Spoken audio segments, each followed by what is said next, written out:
Nais namang ipasurrender ng NCRPO ang mahigit 30 baril na pagmamay-ari ng mga residenteng malapit sa bahay ni Stephanie Nicole Elia. Aalamin ng mga otoridad kung may tutugma sa mga ito sa balang nakuha mula sa biktima. Nakatutok si June Veneracion. Lumalabas sa investigasyon ng pulisya sa likod ng galing ang putok ng baril na nakapatay sa 7 taong gulang na si Stephanie Nicole Elia. Nanggaling daw ang putok sa loob ng 50-meter radius. Question, sino yung nagpaputok 50 meters at the back? Okay? Yun ang basic question. Bala mula sa 45 caliber pistol ang nakapatay sa bata. 32 lisensyadong 45 caliber pistol ang natukoy na ng Philippine National Police o PNP sa lugar ng biktima at 2 pang kalapit na barangay. Nagsasagawa na ng cross-matching ang PNP Crime Laboratory kung may tutugma sa mga ito sa identification ng balang nakuha mula sa ulo ni Nicole. Ang direktiba ng NCR Police Office isuko ng mga nagmamay-ari ng 45 caliber pistol na nakatira malapit sa lugar ni Nicole ang kanilang mga baril. Ang mga hindi daw susunod, personal na pupuntahan ng mga pulis sa kanilang bahay.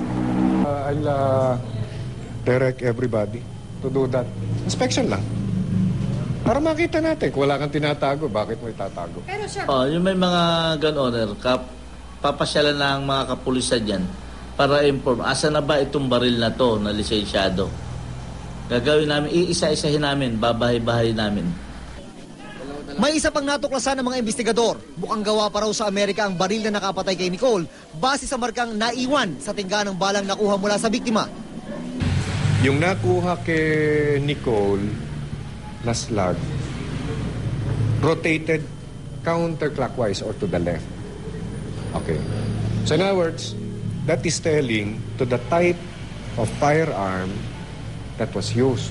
Usually daw American-made yung counterclockwise propulsion of the slug. Malakas po yung kutumpo namin na andun pa ho. At kung siya man po ay alis, isa po agad sa automatic kung tututukan po agad namin yung kung saan na siya.